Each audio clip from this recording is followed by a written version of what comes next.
IELTS speakings, it usually lasts for like 14 to 15 minutes, and it is divided into 3 parts. So in part 1, they will mostly ask you about personal questions like hobbies, interests, hometowns, အဲ့လိုမျိုးဒါလို့ဒီနေ့တိုင်းမှာတွေ့ရမယ့်အရာတွေရေးနေထားရှိရဲ့ဒီမှာဆိုရင် hobbies interest တို့ food တို့၄ခုလောက်ပဲရေးထားတာပေါ့နော်တကယ်တမ်းကျသူမေးချင်တဲ့ဟာအကုန်လုံးကိုမေးနိုင်တယ်ပေါ့နော်ဒီမှာဒီအစားအသောက်လို့ hometown လို့ပဲမဟုတ်ဘူး music တို့ technology လို့အဲ့လိုမျိုးလည်းမေးတယ်အဲကြောင့်မို့ကိုယ့်ဘက်ကနေပြီးတော့အကောင်းဆုံးဒီ topic တွေပေါ့နော် various topics တွေကိုလေ့လာထားရမယ်ပြီးွားရင် part 2 မှာကျတော့ they will give you cue card လို့ခေါ်ပေါ့နော် card ပေါ်မှာမေးခွန်းလေးရေးထားလိမ့်မယ်မေးခွန်းပုံစံကကျဘယ်လိုမျိုးလဲဆိုတော့ they will usually ask you to describe about something ချက်အနောက်မှာပြီးွားရင်လေ sample question လေးတွေပြမယ်part 2ကသူက examiners ကဘယ်မှာသားလို့ကို describe လုပ်ခိုင်းရင်တစ်ခုအဲ့ဒါကို describe လုပ်ခိုင်းဖို့2 minute ပြည့်တယ်2 minute အတွက်ကို prepare လုပ်ဖို့အတွက်ကို10 minute ပေးလိမ့်မယ်ဆိုတော့ part 2က it will usually last for like 3 to 4 minutes သူပေးထားတဲ့10 minute အချိန်အတွင်းမှာ you can think or maybe you can write notes about what you gonna talk in that 2 minutes the 2 minutes ကိုပြည့်အောင်ပြောဒီ part 1နဲ့ part 2နဲ့ကြာဘာကွာဝါလဲကျွန်တော် part 1ကအပြန်လဲအမေးဖြေပေါ့ examiner မေးရဲကိုကဖြေရဲ4 to 5 question တော့အမေးဖြေလုပ်လိမ့်မယ် part 2မှာကျတော့ဒီ card ပေးထားမယ်ပြီးွားရင်အဲ့ card ရဲ့သူတယောက်တည်းပြောရမလို့ဖြစ်သွားတယ်ပေါ့နော်ပြန်လဲရောမဟုတ်တော့အဲ့ကွာ2 minute ပြည့်အောင်ပြောနိုင်ရေးကြည့်တယ်2 minute လည်းမကြော်ရဘူး2 minute ထက်မနည်းရအောင် and then 3 ကကျတော့ we call it like discussion or opinion question time ဆိုတော့ပြောချင်တာကသူ question တွေကဥပမာ do you think no what is your opinion what are the advantages and disadvantages of something ဆိုတော့ကျွန်တော် opinion တွေဖြေရမျိုးရှိတယ်ဒါမှမဟုတ် discuss ပုံစံလောက်ရပုံစံဖြေရရှိတယ်အဲ့တော့ရောက်နေဆိုတော့ပို့ပြီးတော့များများလေးဖြေရမယ် part 3ဆိုတော့ခုနက ideas တွေပါပေးရဖြစ်တဲ့ကြောင့်မို့လို့ကျွန်တော် ideas တစ်ခုပေးလိုက်ပြီဆိုတော့အနောက်မှာနေတဲ့ reasons တော့၎င်းပေါ့နော်အဲ့လိုမျိုးဖြည့်ရှင်းချက်တွေပေးရတယ်ဆိုတော့ဒီနေ့ရှိရှိလေးရောဖြေရတယ်ဒီပိုင်းရောက် so total ကတော့ဒီကျွန်တော် speaking part 15 မိနစ်လောက်ပဲကြာတယ်အဲ့ဆိုရင် share question လေး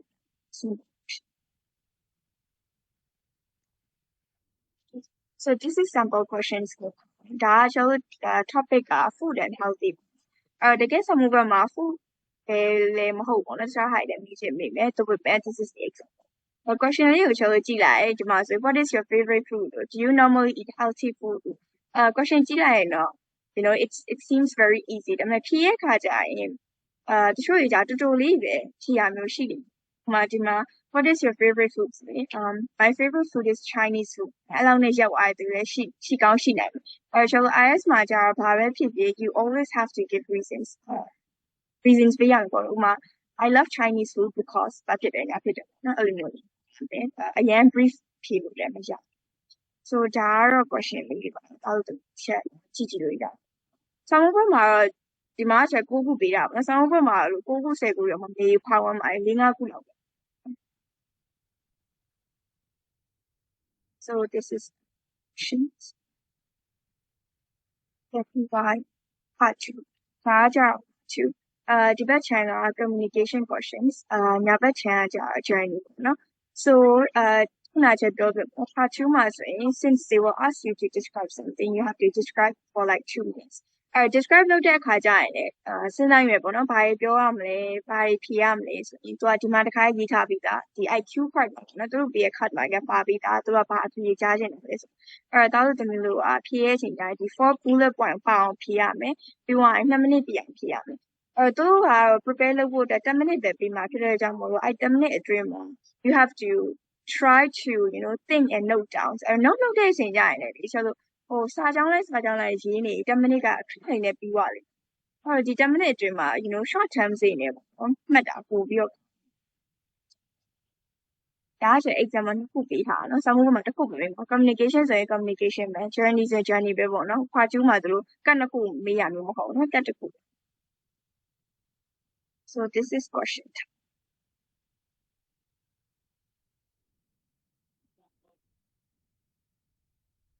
ချက်ကြည့်ချက်ပြကြည့်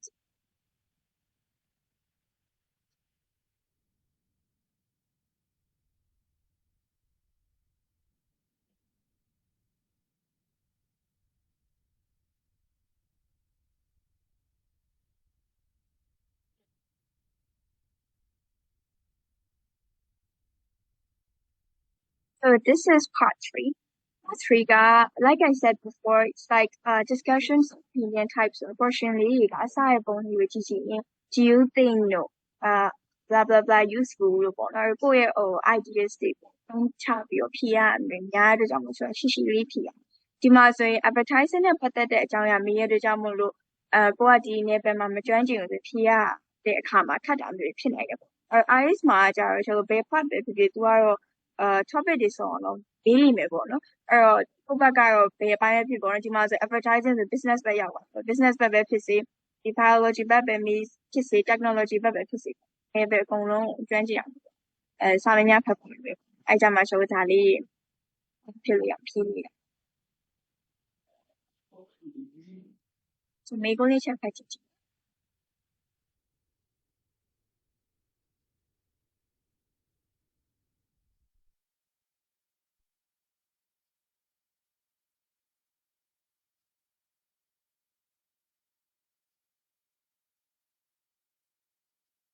so part 3ကခုနကချက်ပြောလို့မျိုးတော့အရှိနည်းနည်းရှိရှိရေးပြရတဲ့ကြောင့်မလို့ကျွန်တော်ပြောတဲ့ခါကျရင်ကိုယ့်ရဲ့ talk ကို organize ဖြစ်ဖို့လိုရပေါ့နော်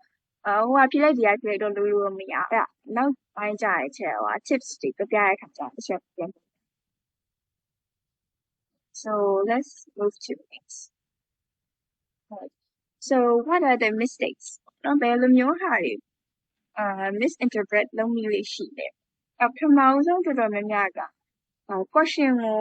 နားမလည်ရမျိုးတွေတော့မကြားလိုက်တာပဲဖြစ်တတ်တယ်။အဲ့ကြရင်ခရီးရပဲဖြစ်လေဆိုတော့ဒီ examiner ကိုပေါ့နော် question မကြားလိုက်လို့ပြန်မေးဖို့ကိုခက်တွေ့ရမျိုးတွေခဏခဏကြားပြီးရပေါ့နော်။အဲ့တော့ကျွန်တော်ကဒီ IELTS မှာ examiners ကဒီကိုကမကြားလိုက်လို့ပြန်မေးရကောင်းမလားဆိုပြီးအမှတ်ရှက်မရှိဘူးပေါ့နော်။အဲ့တော့ကိုကမသိဘူးဆိုရင်မသိရဲ့အကြောင်းပြန်ပြီးတော့မေးလို့ရအဲ့ဒါယူကိုက interpret တွေလုပ်ပြီးတော့ဖြေစရာမလိုဘူးပေါ့နော်။နောက်တစ်ခုကကျခုနပြောလို့ပေါ့နော် when you answer the questions အရန်တူသွားတာမျိုးဖြစ်တတ်တယ်အဲ့လိုမျိုးလည်းမတူရဘူး not too long or not too short ပေါ့ကျွန်တော် IELTS မှာ2ကြောင်းပဲဖြေရမယ်လို့3ကြောင်းပဲဖြေရမယ်လို့မတတ်မှတ်ထားဘူး but ခုနပြောလို့ပေါ့နော် part 1မှာဆိုရင်တော့through 2 or 3 sentence လောက်ဆိုရင်တော့so ကောင်းတယ်ပေါ့နော် part 3မှာဆိုရင်3 or 4 sentence လောက်ဆိုရင်အဆင်ပြေတယ်တတိယတစ်ခုကကျ struggling with pronunciations အဲ့တော့ဒါကကျတော့ဘာလို့တော်တော်များဖြစ်တာလဲဆိုတော့တချို့ဒီကကျဘယ်လိုထင်ကြလဲဆိုတော့ in IELTS that all the students have to use advanced vocab ဆိုပြီးတော့အဲ့လိုမျိုးလေးအထင်မှားတာမျိုးဖြစ်တတ်တယ်နော် so in IELTS just because you use lots of advanced vocabs or lots of idioms it doesn't mean you will get more marks than others အဲ့တော့ idioms တွေ advanced တွေစလိုက်တုံးတိုင်းလေအမှတ်မရဘူးပေါ့နော်ဘာလို့လဲဆို IELTS ကကိုယ့်ရဲ့ဒီ English speaking skills ကို test လုပ်တာဖြစ်တဲ့ကြောင့်မို့ကျွန်တော်ရုပ်ရှင်တွေပါကြည့်ရင်လေဟိုမင်းသားမင်းမိဆိုလဲစကားပြောတဲ့အမြဲတမ်း idioms တွေ advanced vocab တွေထည့်သုံးမနေဘူးလေဒီလားဆိုတော့ you have to try to be natural and sound like native speakers တွေသုံးတဲ့ words တွေကိုသုံးရမယ့်ပုံစံပေါ့နော် advanced တွေပဲစတိုက်သုံးရမယ်လို့ idioms တွေအမြဲသုံးရမယ်မဆိုလို့နော်အဲ့ဒါလေးဖြစ်တယ်အဲ့တော့advanced ပဲတော့မယ်ထင်ပြီးတော့ဘာဖြစ်လဲဆိုတော့ you try to learn by heart those words လွတ်ချက်တဲ့ဆိုရချင်တာမမှတ်မိဘူး because the English words are not meant to learn by you have to understand it ဒီဟာကိုကျွန်တော်နားလည်ဖို့လိုတယ်နားလည်ပြီးတော့နေ့တိုင်းသုံးကြည့်ရမျိုး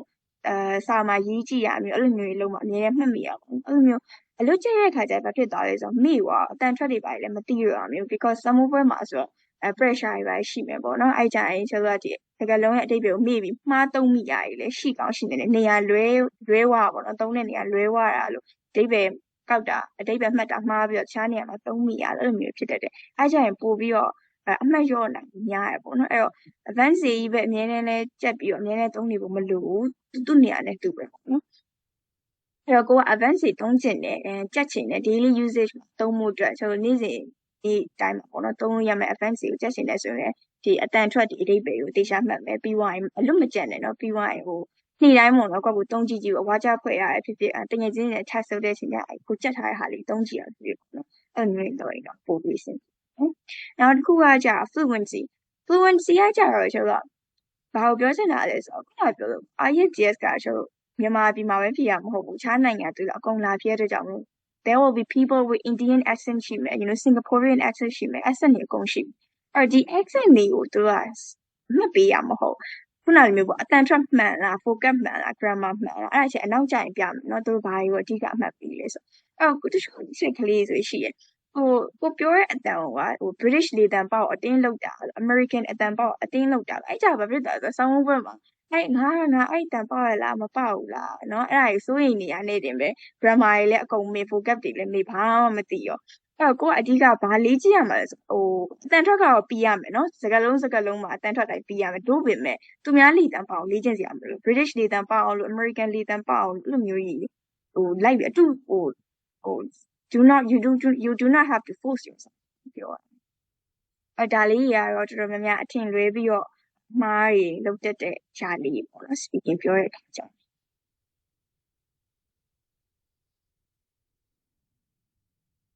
အဲ့ဆိုရင်in IELTS မှာဘယ်ဟာကို mark လုပ်တာလဲဆိုတာတစ်ချက်ပြပြမယ်နော် so in IELTS all the examiners are very well trained since they are well trained they won't be judging you for your opinions for your body language for your look or ခုနပြောလို့ for your accent အဲ့ကျွန်တော် body language ကြောက်ရွံ့လိုပဲနေလားလက်တွေလှုပ်နေ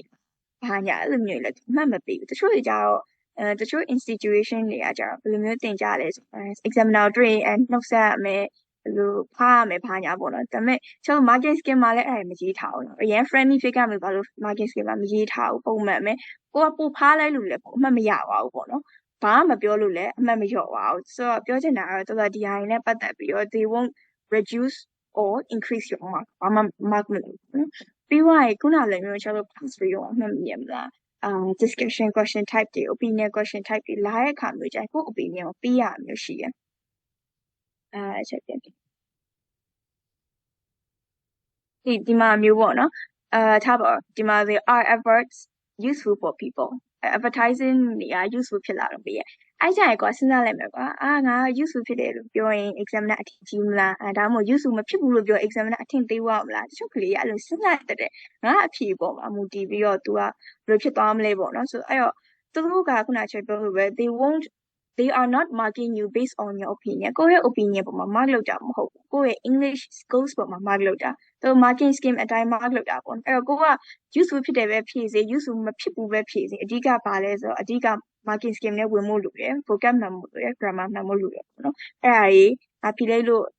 သူကဘယ်လိုထင်သွားမလဲလို့ပါလို့အဲ့ဒါကြီးချက်လို့စဉ်းစားစရာမလိုဘူးနောက်ပြီးတော့တချို့ကြတာဘာဖြစ်လဲဆိုတော့တော်တော်များများကလေးရဘာဖြစ်လဲဆို accuracy of content အဲ့ဒါကိုကြောက်ကြရပေါ့ဥပမာခုနကကျွန်တော် part 1 question ပြောwhat is your favorite food ဆိုရင်ခုနပေါ့ချက်ဆိုရင် my favorite food is Chinese food ကိုဖြေလိုက်တယ်တို့ပေမဲ့ my favorite food is not actually Chinese food ချက်တကယ်ကြိုက်တာ Chinese food မဟုတ်တို့ပေမဲ့ Chinese food လို့ဖြေလိုက်တယ်ဘာလို့လဲဆိုတော့အဲ့အချိန်မှာဖြေရလွယ်နေအဲ့လိုမျိုးပဲပေါ့နော်ကိုတခုဖြေမဲ့ဆိုရင်ငါဒါတကယ်မှမဟုတ်တာလို့ဒါ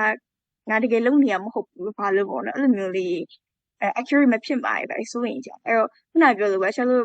ဒါပေမဲ့ရှောက်ဖြေလိုက်လို့လည်းသူကလိုက်မစစ်ဘူးဟဲ့လိမ့်နေလို့ပေါ့နော်အမှတ်ဖြော့ရတယ်မရှိဘူးကိုကတခုခုအချိန်လေးတခုခုမှာဒါဖြေဖို့လွယ်ဆိုရင်ဒါကိုဖြေလိုက်အဲ့ဒါကို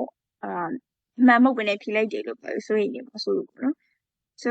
overall ပြောရရင်နော် they won't mark you for body language eye contact ကရှိရင်တော့ကောင်းတယ်ဘာလို့လဲဆိုတော့ကျွန်တော်ဒီ on screen ပေါ်မှာဖြေရမှာဆိုတော့လေ face to face ဖြေရမှာမဟုတ်ဘူး UKVI ဖြေတဲ့သူတွေကတော့ face to face ဖြေရလိမ့်မယ်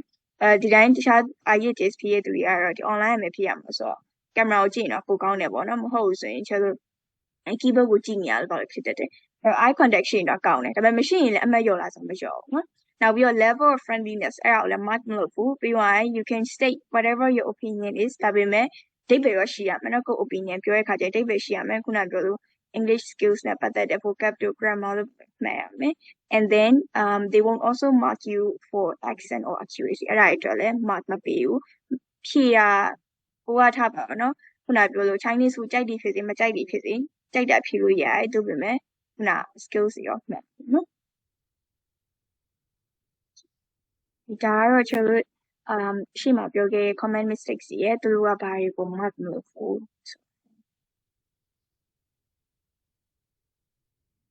so now what do they mark အဲ့ဆိုရင်သူတို့ကဘာကိုအဓိကလုပ်လဲ mark ပေးလဲအဓိကဘာကို mark ပေးလဲဆိုရင်ပထမဆုံး fluency and coherence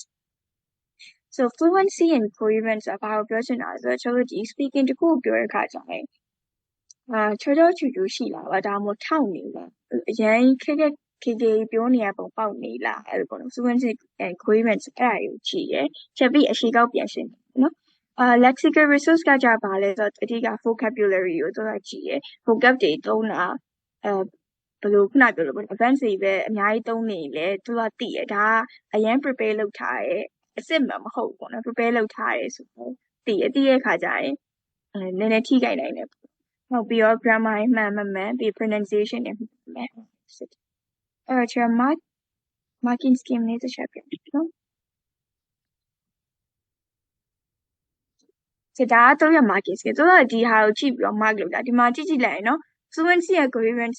lexical ပါ grammar ပါ pronunciation ပါခုနလိုမျိုးနော်personal opinion တွေလို့မျက်လုံးကဘယ်ကိုကြည့်နေလဲလို့လက်တွေကဘာဖြစ်နေလဲလို့အဲ့လိုမကြည့်ဘူးနော်ဒီလူတယောက် appearance ကဘယ်လိုဖြစ်နေလဲလို့အဲ့ဒါတွေလည်းမပါဘူးနော် marking scheme မှာတစ်ခုမှအဲ့ဒါဆိုရင်ကျွန်တော်တို့ကဒီ band 6 7 8ကိုပဲအဓိကကြည့်လိုက်မယ်နော်6 7 8ပေါ့နော်အောက်က5တွေမကြည့်တော့ဘူးနော်ကြောက်ပြီအဲ့ဒါပထမအောင်ဆုံး let's look at fluency and coherence အဲ့တော့ကျွန်တော်တို့ဒီမှာနေကြည့်ရမယ်8ကိုကြည့်တယ်နော် speaks fluently with only occasional repetitions or self-correction အဲ့ဒါကဘာကိုပြောချင်တာဆိုတော့ကျွန်တော်တို့တစ်ခါလေကျရင်စကားပြောတဲ့အခါကျစကားလုံးတွေထပ်တာရှိရဲ့English စကားလုံးတွေပေါ့နော်ထပ်ပြီးပြောမိရရှိရအဲ့လိုမျိုးကြီး only occasional ဆိုတော့အဲ့လိုမျိုးမထပ်မိဘူးပေါ့နော်ပြီးတော့ self correction တိတ်မရှိဘူးတချို့တွေကကျတော့ဒီမှာကလေးရအဲ့လိုမျိုးဖြစ်တဲ့ဥမာပြန်ပြင်တာမျိုးဥမာပြောရyesterday I ateအဲ့ခုနချက်လို့ပြီးမတူလား yesterday I ate ပြောပြီးတော့ပြန်ပြလိုက်တယ် yesterday I ate ဆိုပြီးပြောတယ်အတူတူပဲပြင်တာအဲ့လိုပေါ့အဲ့လို correction တွေလုပ်တာမျိုးတွေကိုရှောင်ရမယ်ပေါ့နော်အဲ့လိုမျိုး self correction တွေခဏလုပ်နေဘာလဲဆိုစာချက်တာနဲ့တူပြီမသိလားရွတ်တာမှားလို့အစကနေပြန်ရွတ်တာမသိဆိုတော့ဒါ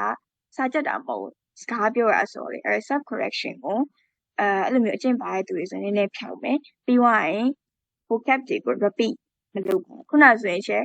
yesterday I ate breakfast လို့ပြောလိုက်တယ်အဲ့ ate လို့သုံးလိုက်တယ်အဲ့ဆိုနောက်တစ်ခါအချက်တစ်ခုစားမယ်လို့ပြောရဲ့အခါကျရင်အဲ့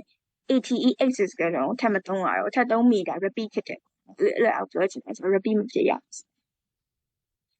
ပြီးွား coherently and appropriately ဖြစ်တယ်ဆိုတာခုနချက်ပြောလို့ပေါ့နော်စကားပြောရင်အဲ့လိုချောချူဖြစ်ကမထောက်မနေရအောင် sentence by sentence ဖြစ်မယ်ဆိုတော့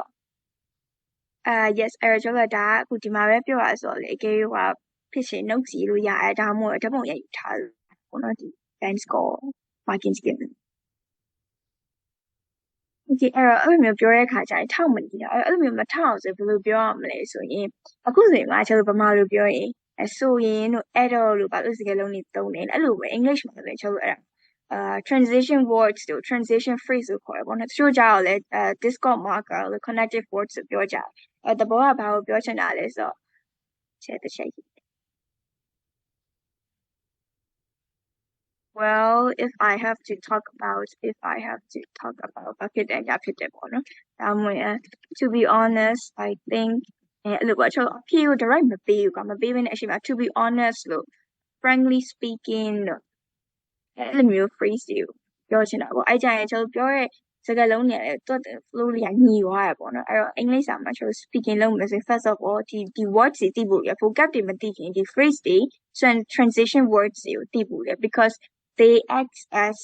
bridge between the sentences အဲ့ sentence နှစ်ခုကြားမှာကျွန်တော် bridge လို့မျိုးတော့လုပ်ပေးရတဲ့ကြောင့်မို့လို့ sentence တစ်ခု coherent ဖြစ်ဖို့ဆိုအရင်အရေးကြီးရ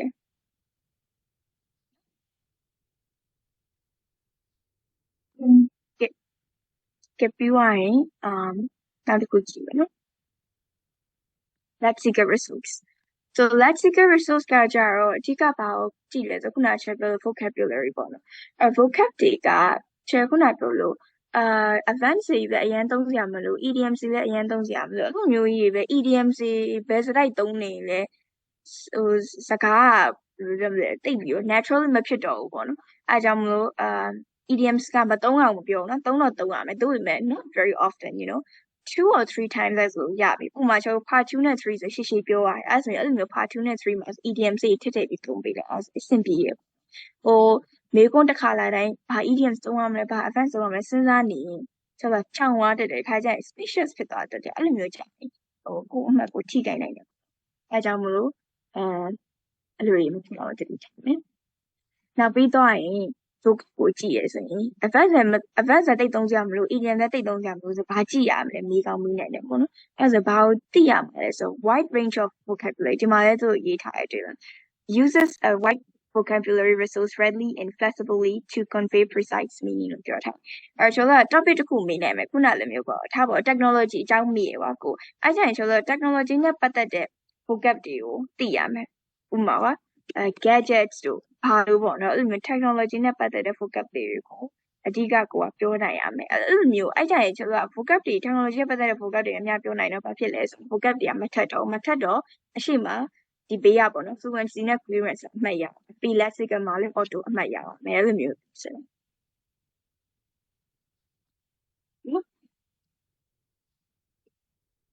အဲ့တော့vocab တွေကိုမများလေ့လာမယ်နောက်တစ်ခုကကြတော့ paraphrase လုပ်နိုင်တဲ့ skill ကအရင်ကြီးကြည့်ရဘာလို့လဲဆိုတော့ not just in speaking writing မှာလည်းအဲ့ဒါ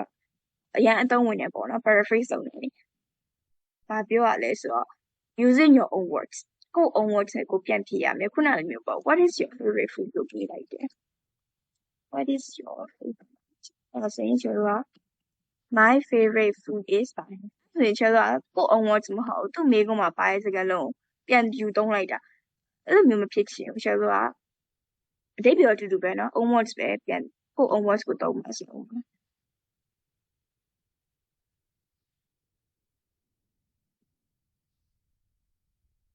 the fruit I prefer the most is အဲ့လိုမျိုးပြောင်းဖြေရဒါမှဖုမသုံးချင်ကျွန်တော် cuisine လို့ပါလဲသုံးရပေါ့အဲ့လိုမျိုးလေးကိုအတိတ်ကအတူတူပဲเนาะအတိတ်ကအတူတူပဲဒါပေမဲ့သုံးပုံသုံးနည်း structure စီ words တွေကမတူတော့အဲ့ဒါကိုကျွန်တော် paraphrase လုပ်တယ်လို့ခေါ်တယ်paraphrase လုပ်နိုင်ဖို့ကလည်းအဓိကကျွန်တော် vocab တွေ phrase တွေသိဖို့လိုတယ်ကိုကဒီလိုမျိုးဘက်မှာအားနေဆိုရင်အရင်ဆုံးဗာလေ့လာမယ်ဆို vocab တွေလေ့လာရမယ်ပြီးွားရင်ဒီ phrases တွေ transition words တွေအဲ့ဒါတွေအဓိကလေ့လာရမယ်ပြီးမထအောင်ပေါ့နော်တတိထားစကားလုံးသုံးတဲ့အခါကျရင်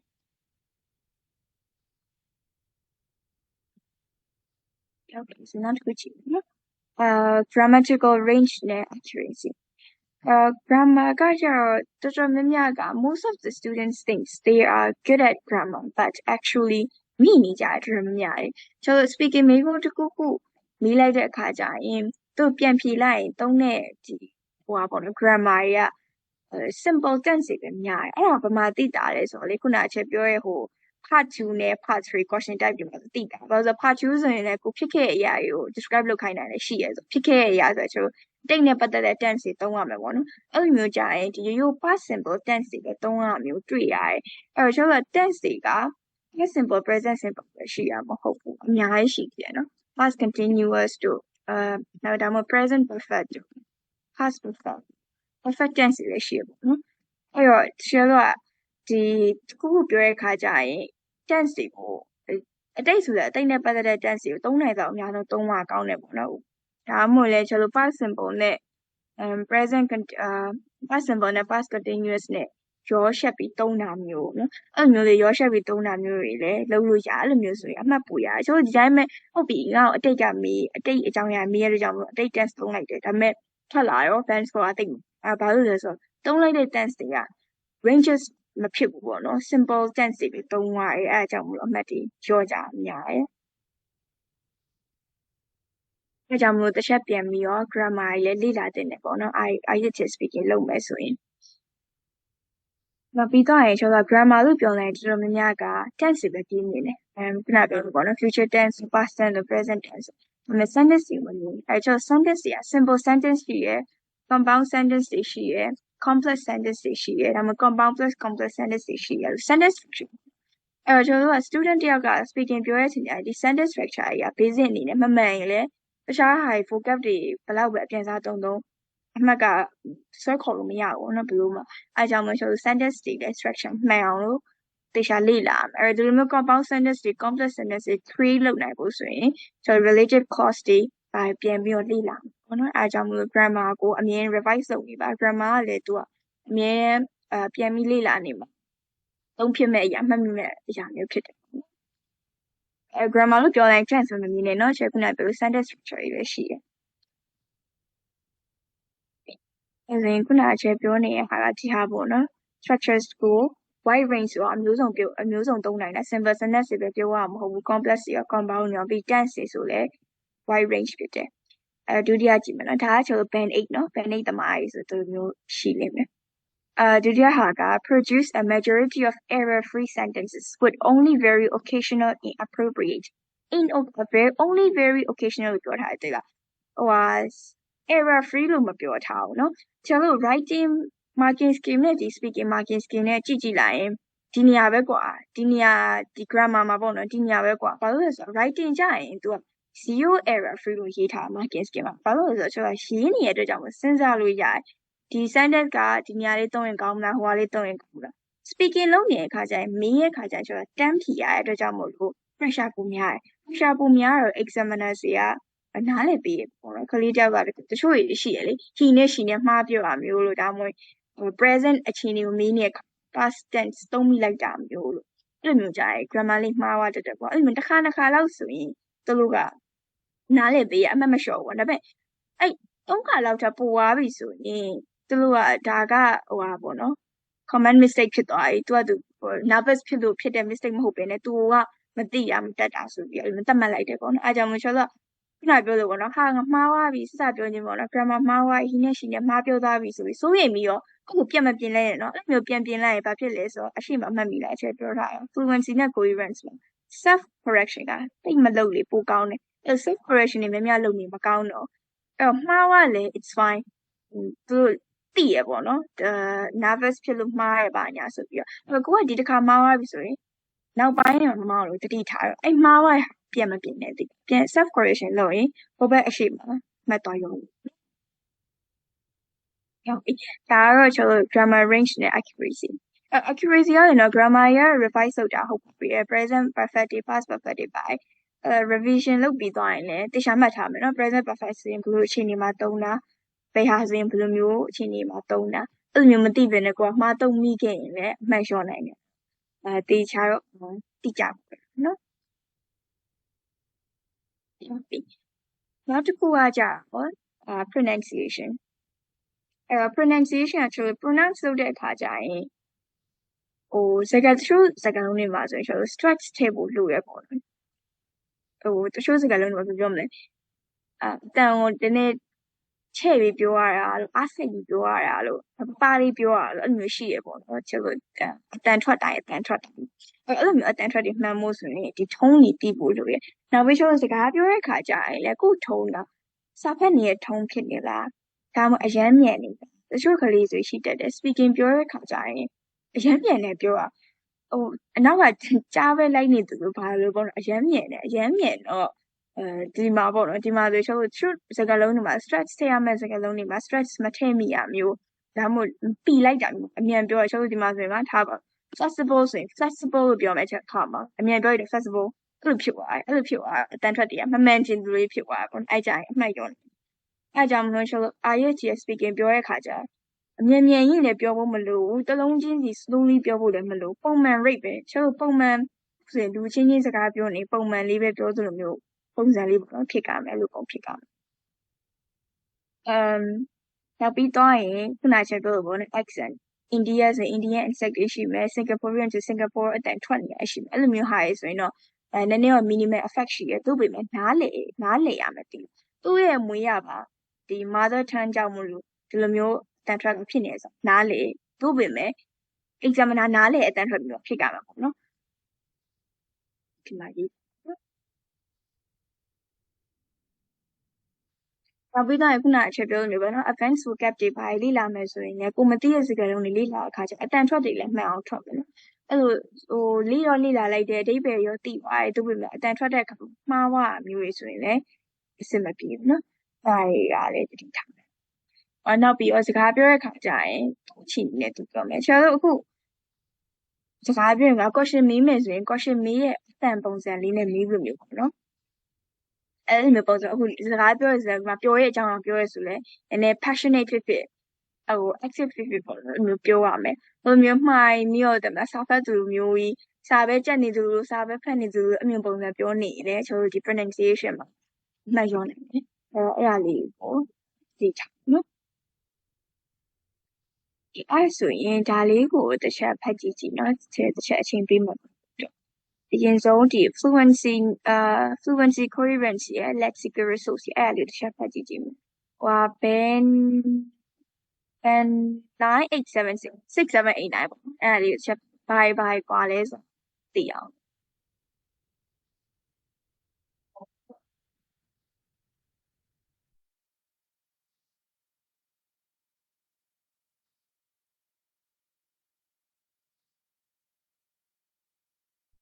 နောက်ပြီးတော့လေကျွန်တော်ဒီ fluency နဲ့ coherence ပါလေဒီ hesitation ဆိုတဲ့စကားလုံးကြီးတွေ့လိမ့်မယ်ဒီဒီ hesitation ဆိုတဲ့ဟာလေးကဘာကိုပြောချင်တာလဲဆိုအဲ့လိုမျိုးပေါ့စကားပြောတဲ့အခါကျရင်လေ am နဲ့ in နဲ့လောက်တာမျိုးလေအဲ့လိုအရင်များသွားရင်လေအဆင်မပြေတော့ဟိုကျွန်တော်coherent ဖြစ်အောင် am နဲ့ in တို့ခါလောက်လောက်တာ it's fine ဒါပေမဲ့ခုနလိုမျိုးပေါ့ကျွန်တော် part 2မှာဆိုရင်သူကပြောဖို့အတွက်2မိနစ်ပဲပြီးအဲ့2မိနစ်မှာ I am က9ခုလောက်လုပ်နေ10မိနစ်ခွဲလောက်ကပြီးသွားလိမ့်မယ်အဲ့ဒါနဲ့လေအဲ့လိုမျိုးခဏလုပ်နေအဆင်ပြေဘူးဒီမှာလဲသူကပြောထား hesitation နေတိတ်မရှိချင်းမှတ်ဖို့လားတွေ့လားချို့ကြရဲဘာဖြစ်လဲဆိုတော့ပြောနေတယ်မေ့ကြောက်ပြီးတော့ဘာပြောမှမသိဘူးပြောနေတယ်ရက်သွားတာလို့ရက်ပြီးစဉ်းစားလိုက်တာမျိုးလည်းအဲ့လိုရှိတယ်အဲ့လိုမျိုးလည်းမလုပ်နဲ့နော်ပြောနေဖို့ကအရေးကြီးရယ်ပါဇက်ထဲမှာခုနပြောလို့ဒီအကြောင်းအရာကကိုယ့်ရဲ့ reality life မှာတကယ်ဖြစ်နေတာမဖြစ်တာ it doesn't matter ပြောဖို့အရေးကြီးရတယ်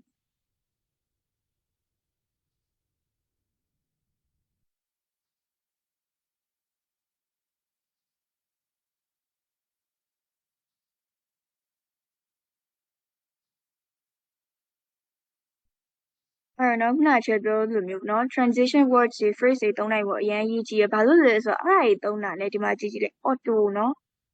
auto band 67ပြေးမလို့အဲ့လိုဒီ connective words တွေဒီ phrase တွေ transition words တွေသုံးရတဲ့သူတွေက band 67ပြေးမလို့ဒီမှာလေကြည့်တယ် band 6မှာလေဒါရေးပါ7မှာလည်းဒါရေးဟိုက5တွေကိုကြည့်လိုက်ရင်ဒါရေးမသုံးဆိုရင်5ပြမယ် okay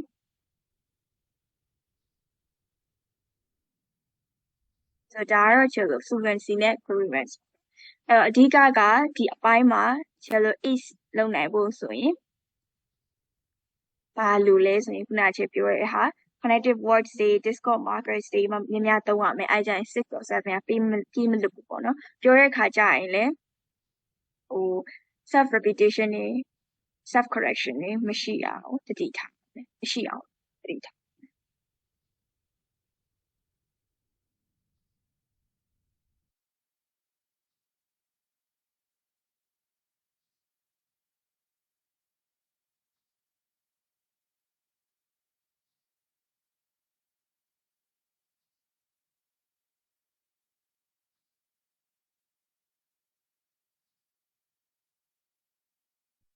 ဒီမှာလည်းတွေ့လား lexical resource မှာလည်းသူက idioms ကိုသုံးရင် naturally ဖြစ်ကြမယ်လို့ပြောတယ်အဲ့တော့ကျွန်တော်က idioms တွေသိချင်တယ်ပြောချင်တယ်သုံးချင်တယ်ဆိုရင်ကျွန်တော် idiom language တွေလေ့လာရကြ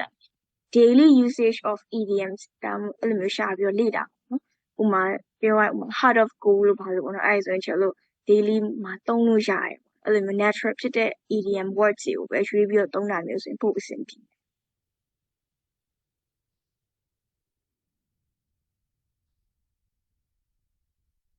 ဒီမှာလည်းလိုပဲเนาะအဓိကအချက်ကဒီအပိုင်းမှာဆိုရင်ကျွန်တော်ခုနလိုမျိုးပေါ့နော် ace ဖြစ်ဖို့ဆိုရင်အဓိကပါလဲဆိုခုနလို paraphrase ကို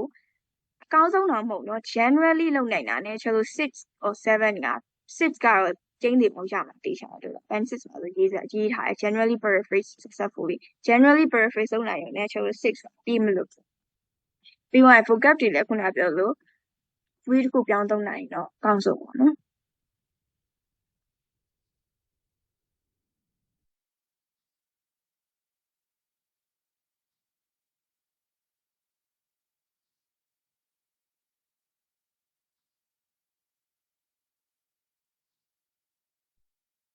ကြည့်ဆိုအခုကျွန်တော် grammar နဲ့ pronunciation တစ်ချက်ပြန်ဖတ်ကြည့်ကြည့်နော်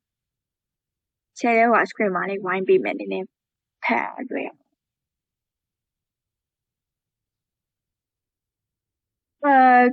paraphrase အမြဲလုပ်ဖို့လိုလားဆိုတော့လုပ်နိုင်ရင်တော့ကောင်းတယ်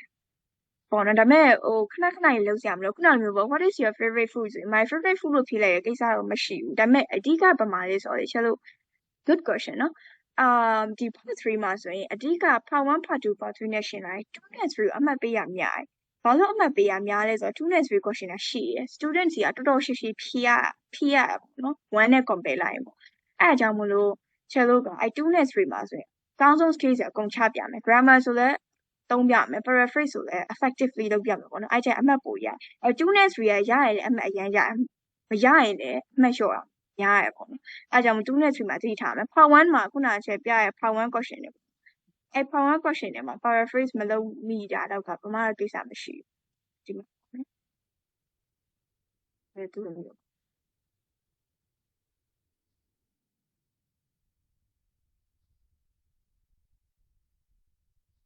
sorry ဟုတ်ပဲပြန်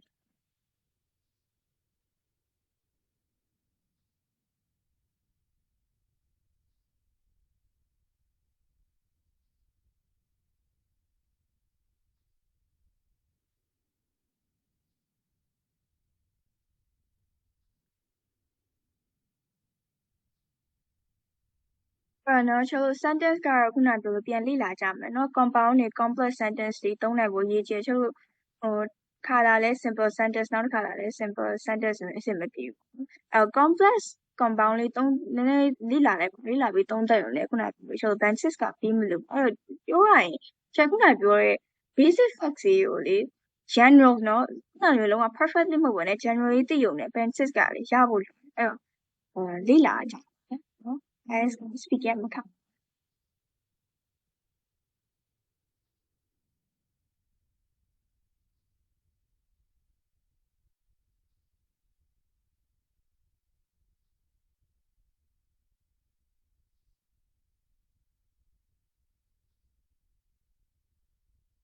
UKVI ကတော့ face to face ပဲဖြေရအဲ့ဟို an old lady တယောက်ရှိရပေါ့နော်သူနဲ့ဖြေရအများတော်တော်များ chess student တွေတော်တော်များတဲ့အဲ့ဆရာမကြီးနဲ့ဖြေရ foreigner ပဲမြန်မာမဟုတ်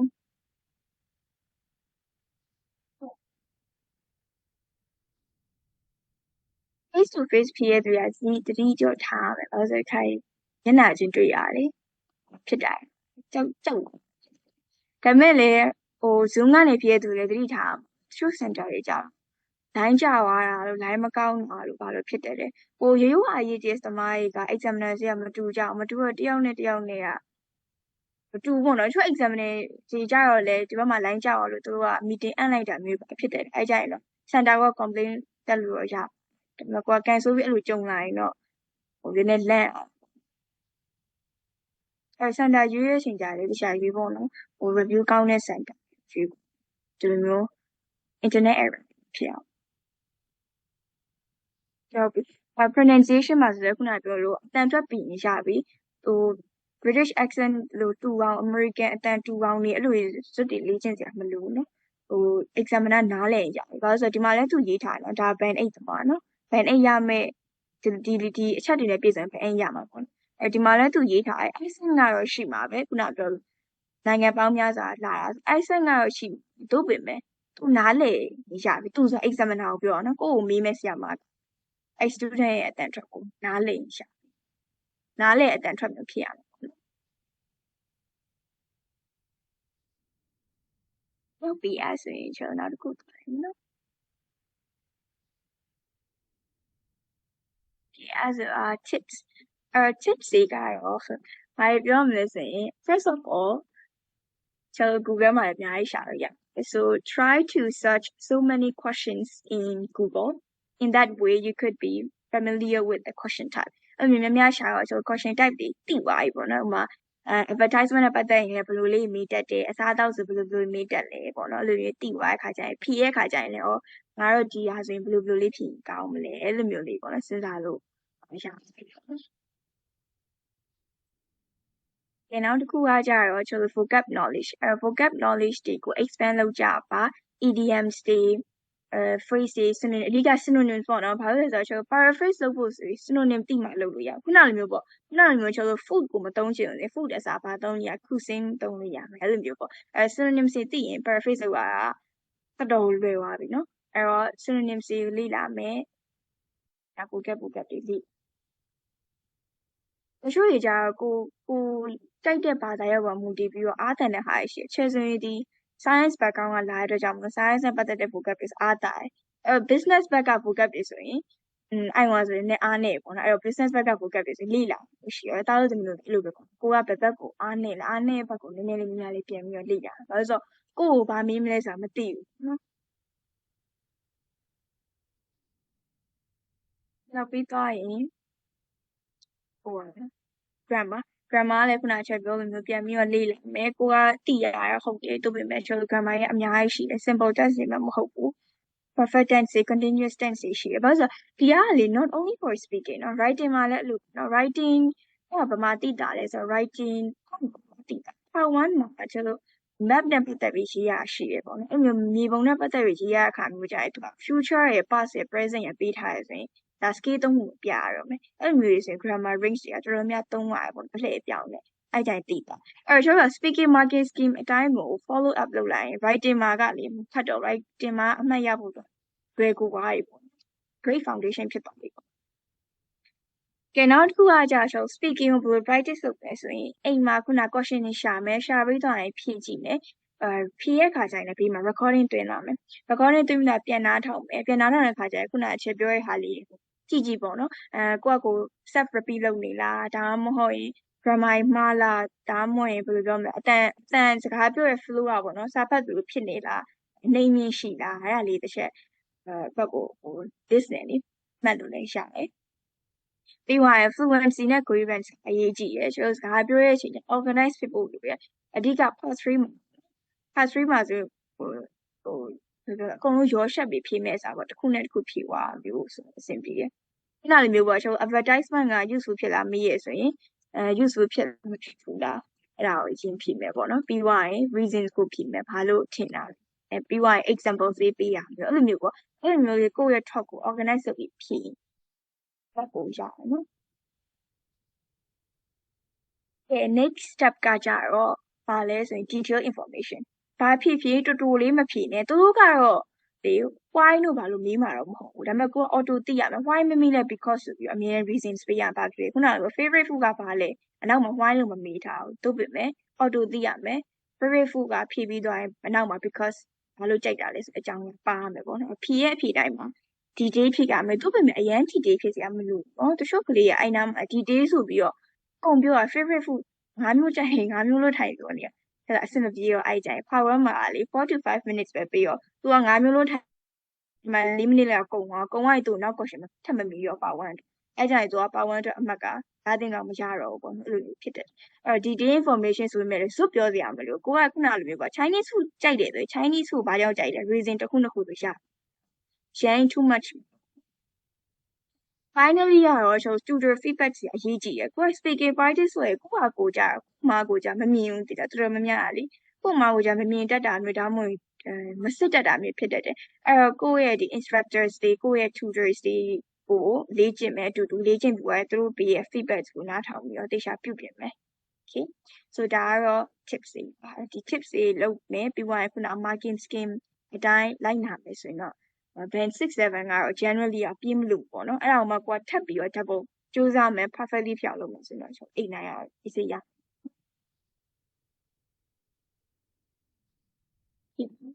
ဆိုတော့ကျွန်တော် Q&A section လေးပေါ့နော်ဒီနေ့ကတော့ဒီလောက်ပဲ thank you for joining and now it's Q&A section ဆိုတော့အဲ့ဘာမေးချင်တာလေးရှိတယ်မေးချင်တာရှိရင်မေးလို့ရတယ်Teacher, I have a question, teacher. First one is related to part 1. So, do we have to give an example, a reason in part 1 session for every single question? No, not really. In part 1,ခုနပြောလို့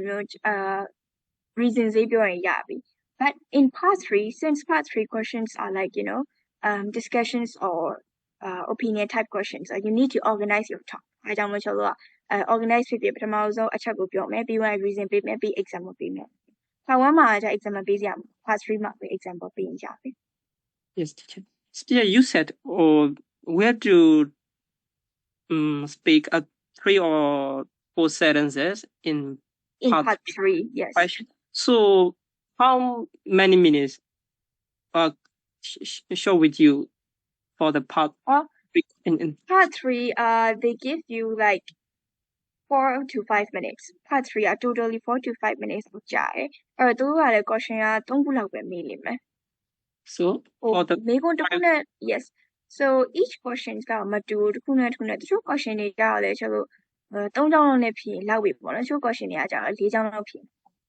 so it depends on the questions that. Thank you so much. That's it. Thank you.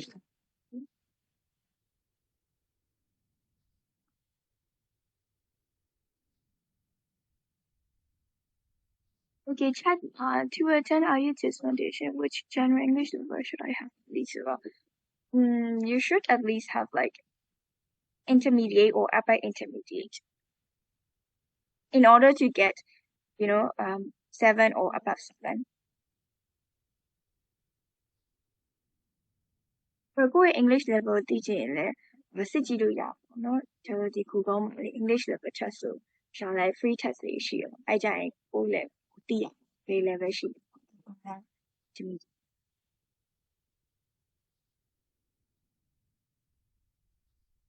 Okay, so do you have any more questions? Yeah. Can I ask something? Yes, of course. I'm really interested in your pen school. Obviously, your pen school, yeah, writing and speaking totally high compared to residency. So yeah, I'm also this one DJ, or I'm really confident in a residency compared to the residency. So DJ, why do you get this pen school, DJ? In speaking and writing? Yeah, yes. So I practice a lot. So I practice, like everyone say practice make it's really true. ကိုနေ့တိုင်းလေ့ကျင့်မယ်လေ့ကျင့်တဲ့ခါကျရင်လည်းကိုယ့်ကိုယ်လည်းအားနေ record လုပ်ပြီးလေ့ကျင့်နေမယ်ကိုယ့်ကိုစာသင်ပြီးကျူတွယ်နဲ့လေပေါ့နော်လေ့ကျင့်မယ်ပြီးတော့ feedback တွေကိုနားထောင်ပြီးတော့ပြန်ပြီးတော့ပြင်မယ်အဓိက mistake ကိုသိပြီးဆိုပြန်ပြင်နိုင်ဖို့အရေးကြီးအဲ့ဒါအောင်မှရပါတယ်နောက်မှပြင်မယ်ဆိုတော့မပြင်ဖြစ်တော့ရတယ်ပေါ့ပြင်မကြည့်ဖို့လည်းလိုတယ်လေ့လာဖို့လည်းလိုတယ်အဲ့ဒါချက်ပြောလို့ပေါ့အချက်အဲ့ဒါကဆိုရင် since I'm from science background လာတဲ့ကြောင့်မလို့ဒီ technology တို့ business နဲ့ပတ်သက်တဲ့ focus တွေဆိုရင်တိမသိရမြဲအဲ့ကြတော့အဲ့ဘက်ကိုလေ့လာရဲနောက်ပြီးတော့လေကျွန်တော်ဒီ website ရှိရလေ BBC website ရှိရအဲ့မှာ6 minutes English နားထောင်ချက်ကျေဆိုရင် business ဘက်တွေပါမသိရောအဲ့ business နဲ့သက်ဆိုင်တဲ့ဒီ6 minutes English ပေါ့အဲ့နားထောင်အဲ့လိုမျိုးလေးနားထောင်ပြီးလုပ်ရင်ရှိ So how about the residency? And compared your advanced school is totally low, right? In residency? In writing? No. I mean reading and listening. Listening? Yeah. Oh, listening. So listening ချက်ဟိုဖြစ်ရ computer based မဟုတ်ဘူး campus မှာတော့ဖြစ်ရအောင် center မှာတော့ဖြစ်ရ So အဲ့လေတခုပေါ့နော် computer ပြင်မဲ့သူနဲ့တော့တကယ်လက်တွေ့ပေါ့နော် center မှာတော့ဖြစ်မဲ့သူ listening အဲ့ဒါစကားပြောတာတကယ် center မှာတော့ဖြစ်ရသူကဘာတက်လာတယ်လဲသူရဲ့ဒီ listening speaker စီအဲကွန်းက Hawking မှာပေါ့နော် Hawking မှာအဲအရှင်းနဲ့လောက်ရှိတယ်အဲ့ speaker box အဲကွန်းတက်ထားတော့မကြားရအောင်လေတန်နေနဲ့ပြီးရင်ချက်လူတွေအများကြီးနဲ့ဖြစ်ရတယောက်ကချောင်းဆိုးနေတဲ့သူရှိမယ်အတန်နေလုံးနေတဲ့သူရှိမယ်အဲ့လူတွေကြားရောက်သွားလို့မကြားတော့ပြီးရင်ချက် IS listening တစ်ခါပဲဖွင့်ပြရအောင်အဲ့ echo တန်နေရော speaker လည်းအနောက်မှာထားတာဆိုတော့ echo တန်နေလည်းရောဘေးနားမှာချောင်းဆိုးတဲ့သူရလည်းရှိဆိုတော့အဲ့မှာဘာမှမသိလိုက်ဘူးတော်တော်များများအဲ့လိုမျိုးဖြစ်တတ်တယ်ဒီ online ကနေ computer base ပြင်မဲ့သူရအဆင်ပြေနေတယ်ဘာလို့ဆိုတော့သူက net နဲ့ဖြေရဆိုတော့လုံနေပေါ့နော်အတန်ပြီးရင်ကိုတယောက်တည်းကြားရတယ်ဆိုတော့အတန်ကောင်းကောင်းကြားရလိမ့်မယ် computer base ဖြေရသူရ listening မှာအဆင်ပြေလိမ့်မယ် Thank you နောက်ပြီးတော့ဖြေရခါကျရင်လည်းသူက reading listening writing speaking တရက်ထဲမှာဖြေရဆိုတော့တချို့စံကာတွေကတော့အချိန်အလယ်မှာတိတ်မချောက်ပေါ့နော်15မိနစ်ပါညာလောက်ပဲချရဲဆိုတော့စားမများစားဖို့လိုတယ်ဘာလို့ဆို reading ဖြေရခါကျရင် reading က passage တွေအများကြီးဖတ်ရတယ်အဲ့ကျရင်မူးတာတွေအန်တာတွေဖြစ်ရင်ဆိုအဖေကလည်းရှာမတွေ့ခေါင်းလည်းမူးဆိုရင်အမှတ်တွေကမလျော့တင်မလျော့သွားတတ်တယ်ပေါ့နော်ချက်ကလေးတော်တော်များများဆိုအဲ့လိုဖြစ်တတ်တယ်အဲ့လေးလည်းကြည့်စမ်း Okay. Is there any question?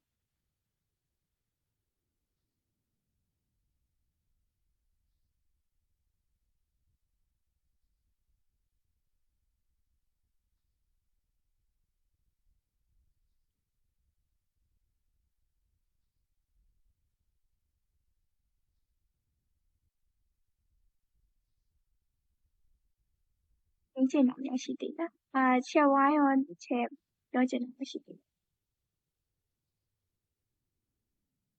okay so တော့ပြောချင်တာတော့မရှိတော့ပါဘူး check Chris ရေ